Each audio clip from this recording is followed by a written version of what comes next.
recevons notre invité du jour, il s'agit de Claudette. Nous allons parler numérologie. Alors, qu'est-ce que c'est la numérologie? Amis internautes, eh bien, on va avoir la réponse aujourd'hui grâce à Claudette. Bienvenue Claudette sur les canapés rouges de l'émission. Alors vous êtes numérologue. Oui, c'est ça. En quoi ça consiste pour les gens qui nous regardent et qui ne connaissent pas? Alors la numérologie, ça consiste à quoi? D'abord, c'est un peu comme l'astrologie, sauf qu'on ne se sert que des nombres, des noms et prénoms. Donc on leur met une valeur de 1 à 9. Et c'est Pythagore qui a inventé ça, donc ça date, c'est quelque chose qui date depuis très très longtemps. Et par rapport à la date de naissance, voilà, on arrive à trouver le caractère des gens, le pourquoi ils sont là sur Terre, qu'est-ce qu'ils viennent faire. On calcule un chemin de vie et ça nous donne... les gens viennent me voir pour savoir où ils en sont. Pourquoi ils n'arrivent pas à passer certaines épreuves. Donc il y a des fois des bons côtés que l'on a. Et puis il y a aussi des déficiences, et c'est par rapport à ça qu'on arrive à trouver vers où il faut aller, comment il faut y aller. Et voilà, la numérologie sert à ça. Donc moi je me sers de tous les prénoms, parce qu'il y a plusieurs techniques. D'accord. Il y a une première technique qui se sert que d'un prénom. Ça m'arrive de le faire quand je ne trouve pas ce que je veux sur la personne, mais sinon je prends tous les prénoms, le nom de jeune fille quand c'est des fois le nom d'épouse quand le mariage a duré très longtemps, donc qu'est-ce que ça vient donner. Et bien sûr on a une identité à la naissance, qu'est-ce qu'elle veut dire.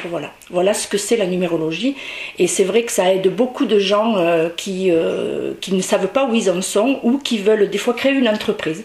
Il y a des entreprises que on ne crée pas dans une année 4, dans une année 9. Qu'est-ce que c'est une année 4 Une année 4, en fait, c'est une année, on prend la date de naissance de la personne, on prend le jour, le mois, et admettons, nous sommes en 2018, ouais. Donc ça fera 2, et on ajoutera ça à notre nom, à notre jour et mois.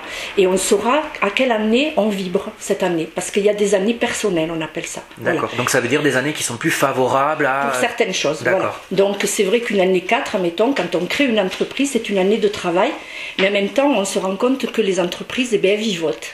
Donc c'est pas forcément là qu'on va créer une entreprise. Alors peut-être avant, l'année d'avant, ou après. Voilà. Donc voilà, c'est tout ça qu'on vient chercher. On vient aussi chercher quelle personnalité on a, vers quel métier on peut partir. Voilà, donc les gens viennent surtout pour savoir qui ils sont. Et bon, normalement, j'ai tout âge, hein. Je peux avoir des petits de 8 ans, je peux avoir des gens de 80 ans. Et on peut se poser des questions, qu'est-ce que vient faire une personne de 80 ans? Mais parce que des fois, ils n'ont pas compris peut-être leurs défauts ou leurs faiblesses.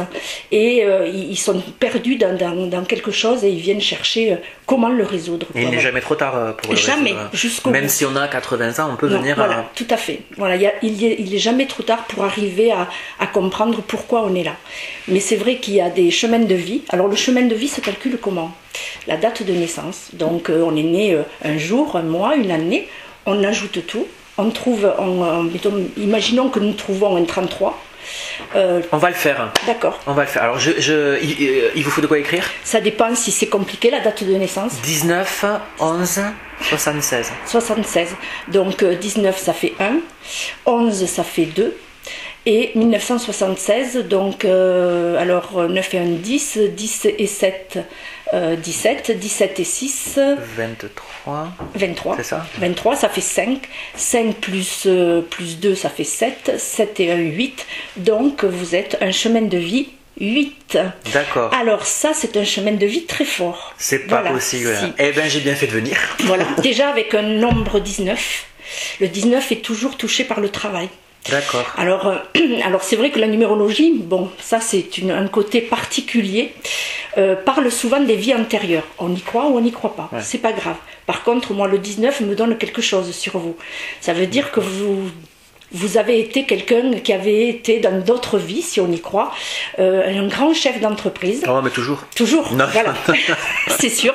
Si, ça, les 19, quand on a cette vibration-là, je dirais, ça veut dire qu'on est venu pour le travail et prendre une place. Mais il faut que cette place soit très altruiste et humaniste. C'est-à-dire que le 1, c'est l'homme, et le 9, c'est les altruistes et humanistes. Donc on ne peut travailler et aller dans son développement personnel que si on a cette partie-là. Très très important. C'est-à-dire que vous êtes un chemin de vie 8, on trouve là beaucoup d'hommes politiques, D'accord. Les banquiers, tout ce qui a à faire au matériel. Beaucoup de magnétiseurs aussi, parce que le 8 a du charisme, c'est-à-dire, voilà, vous passez pas inaperçu. Bon, on le voit par vos émissions. Voilà. Donc, ça montre des qualités humaines très fortes. Mais en même temps, et il faut, déjà, vous êtes du mois de novembre. Donc, bon, là, ça va un peu plus loin. C'est un rapport avec la maman. Le 11, ça fait 2. C'est la féminité, c'est la femme. Donc, il y a un rapport avec ça. Et on va aller chercher aussi le pourquoi, cet attachement qu'il peut y avoir. Il y a un certain attachement. Après, ça, c'est votre chemin de vie. Donc, vous êtes 8. Nous sommes en 2018. Ouais. Donc, on va ajouter le 19. Plus le 11, plus 2018.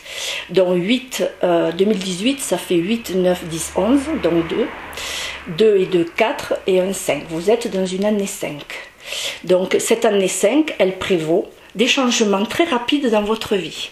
Donc il va y avoir à un moment donné des choses que vous allez devoir faire pour vous ouvrir à d'autres choses. Le 5, il est beaucoup dans le mouvement. Okay. Donc on peut se dire que vous allez avoir une année où les choses vont bouger très vite, où vous allez devoir vous adapter. Voilà un peu ce que sera une année 5. Et une année 5, c'est une ouverture sur les autres années et aussi des décisions à prendre. Voilà ce que sera votre année 2018.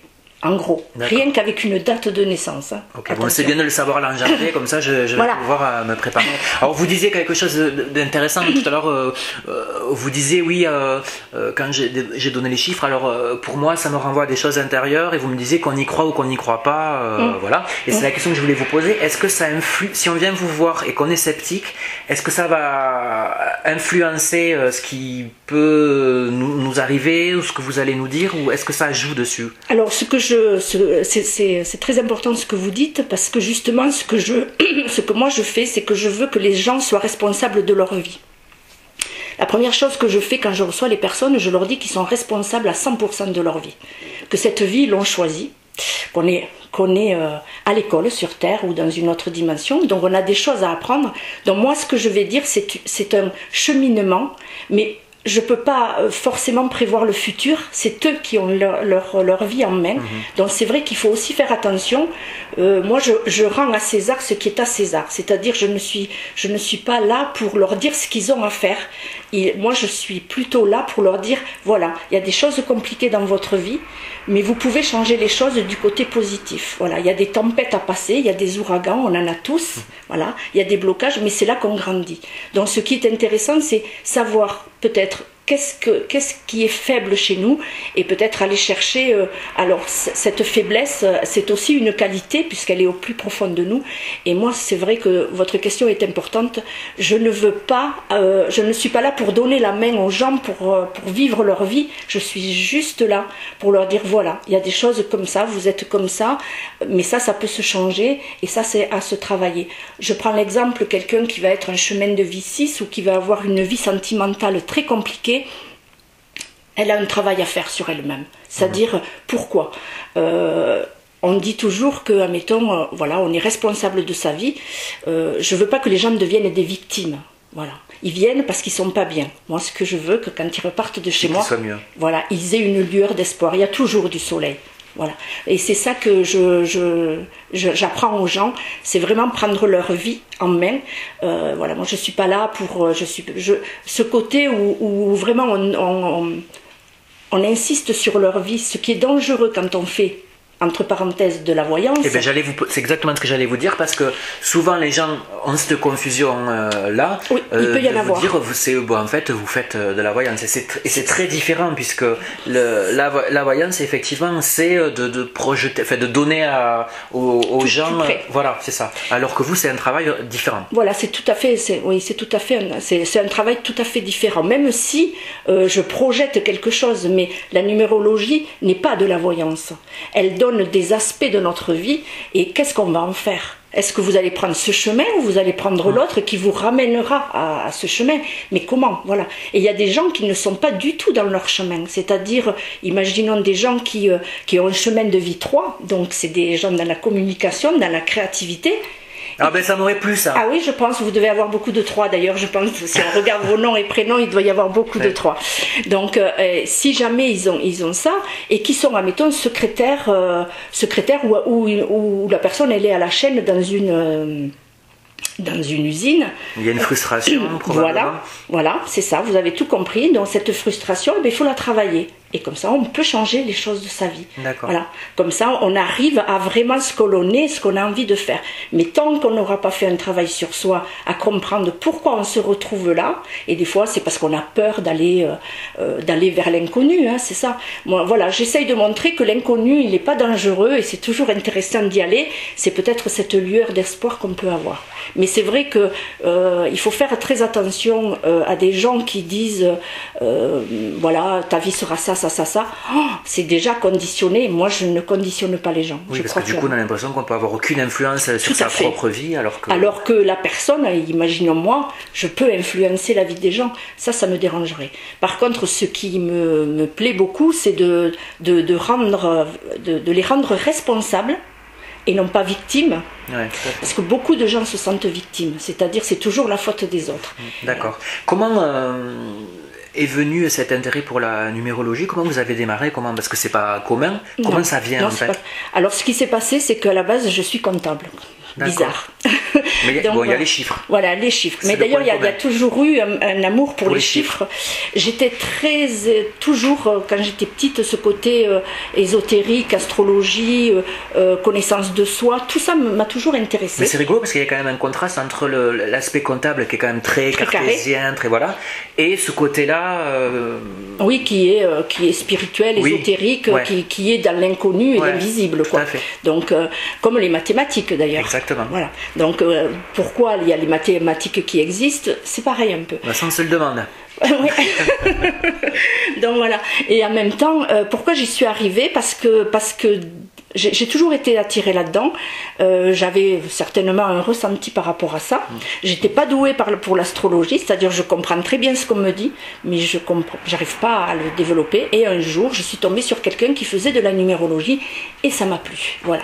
Et puis il y a eu un événement dans ma vie qui m'a fait changer de voie. Et je suis arrivée là.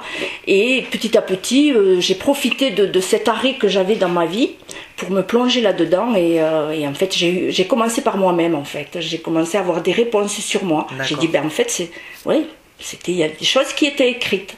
Et là, c'est pareil. Je me suis rendu compte qu'il y avait des choses de ma vie qui étaient écrites. Et que j'aurais pu modifier si j'avais pris certaines décisions, mais je ne les ai pas modifiées, donc j'étais dans une problématique. Et voilà, c'est un événement dans ma vie qui a fait que, et aujourd'hui j'en fais ma profession, mais c'est aussi une passion.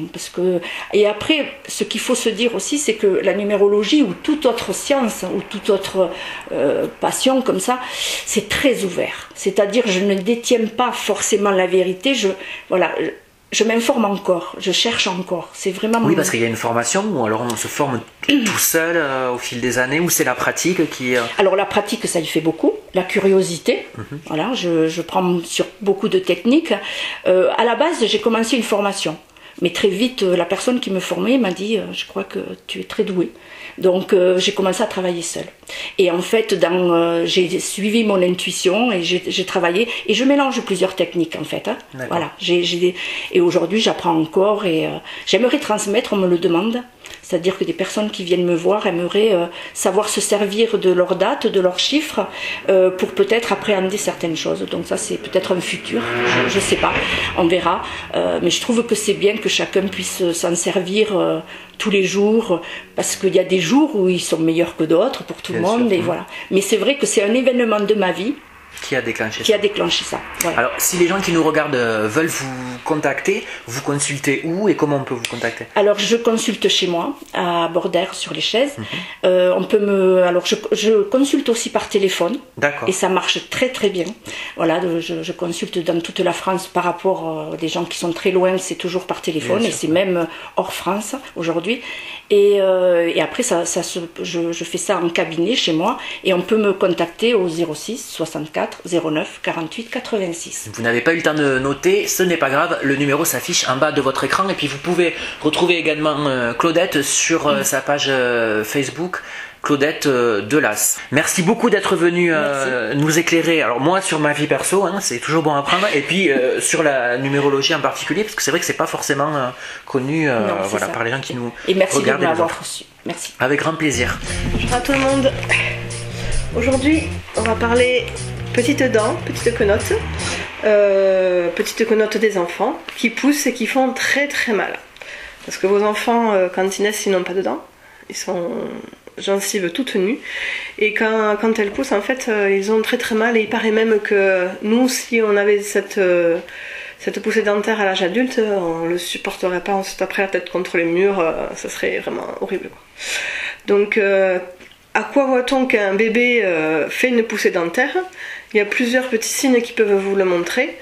Il va refuser de manger, parce que ça lui fait trop mal de faire fonctionner ses mandibules. Il pleure beaucoup, et ce qui peut arriver aussi, c'est qu'il pleure la nuit, qu'il a des cris la nuit, parce que ça lui fait mal, parce que c'est vraiment une grosse poussée. Il peut y avoir aussi des petits boutons autour de la bouche, c'est un des signes, ou alors il salive beaucoup. Mais tout ça, c'est, on va dire, propre à chaque enfant, parce que chez certains enfants, vous aurez la salivation, chez d'autres, vous aurez les pleurs la nuit, et voilà, tout est très différent. Ce qu'il peut avoir aussi, c'est qu'il est très irritable, donc il se met à grogner pour un rien. Et ce qui se fait aussi, c'est qu'en fait, il mord dans tout ce qui lui passe sous les mains, sous ce que vous voulez, quoi. Il attrape un doudou, un jouet, tout ce que vous voulez. Et donc ça montre que les dents sont en train de faire leur petit chemin vers la sortie, quoi. Pour ce qui est des solutions que vous pouvez lui apporter pour qu'il souffre un petit peu moins, parce que ça fait très mal, il y a les anneaux de dentition. Donc je vous ai amené ceux de ma fille, qu'elle n'a jamais trop utilisé. Donc je vous dis, c'est une solution possible. Vous en avez certains, comme celui-ci, qu'on peut mettre au frigo ou au congélo, et le froid en fait anesthésie quand l'enfant mord dedans. Après, je lui en avais acheté d'autres avec un petit goût de vanille, mais ça n'a pas fonctionné non plus, mais certains aiment cette odeur là. Et après j'en avais d'autres aussi avec en fait une texture plus ou moins, vous voyez, plus ou moins rigide. Donc par rapport à la gencive aussi, ça peut aider. Donc ça, c'est une solution. Chez certains enfants ça fonctionne, chez d'autres non. Vous avez aussi les quignons de pain qui peuvent bien aider. Ça permet de, en fait, au fur et à mesure où ils le mordent, ça fait que la gencive s'amenuise et ça aide les dents à percer. Vous avez aussi les colliers d'ambre. Ce sont des colliers avec des pierres de l'ambre que vous mettez autour du cou de votre enfant. Alors il y en a qui y croient, il y en a qui n'y croient pas, il y en a qui préfèrent pas parce que c'est autour du cou et on peut avoir un peu peur aussi que l'enfant s'étrangle. Donc chacun fait comme il le sent. Donc ça paraîtrait-il que ça permet d'atténuer la douleur. Vous avez aussi des petites huiles de massage avec lesquelles vous frottez la gencive de votre enfant. Vous en avez des bio, vous en avez des pas bio, des différentes, vous allez en parapharmacie ou en pharmacie, on vous conseillera. Vous avez aussi l'homéopathie qui fonctionne très très bien. Donc certains laboratoires ont fait des formules où ils ont en fait fait un amalgame de différents granules et le camellia. Après vous avez sinon le chamomilla. Donc chamomilla, c'est quand votre enfant a les joues rouges. Voilà. Après vous avez d'autres types de granules. Par exemple, s'il a pas les joues, j'allais dire de bêtises. S'il a les fesses rouges, ça c'est un autre granule qui est le créosotum, avec un K. Et sinon vous allez voir un médecin et il vous conseillera quoi prendre. Et si vraiment rien ne fonctionne et que votre enfant hurle et ça fait mal à l'enfant et ça vous fait mal à vous en tant que maman, croyez-moi, il y a le paracétamol qui permet d'enlever la douleur et qui calme bien quand même. Voilà. Après, moi je suis pas pour ce genre de choses, mais quand il faut, il faut. Voilà. Et après, par rapport à la poussée dentaire, en règle générale, les dents arrivent vers 6 mois, mais je dis bien c'est une généralité. Elles peuvent très bien arriver avant comme après, donc pas de stress si elles ne sont pas là vers 6 mois, ne vous inquiétez pas, elles vont forcément arriver. Et après normalement vous avez les incisives du bas qui poussent d'abord, puis celles du haut, et après vous avez les latérales les prémolaires, les canines qui font très mal, et après vous avez les molaires qui vont pousser, et ça au fur et à mesure, et pareil, soit une à une, soit deux à deux, tout dépendra de votre enfant.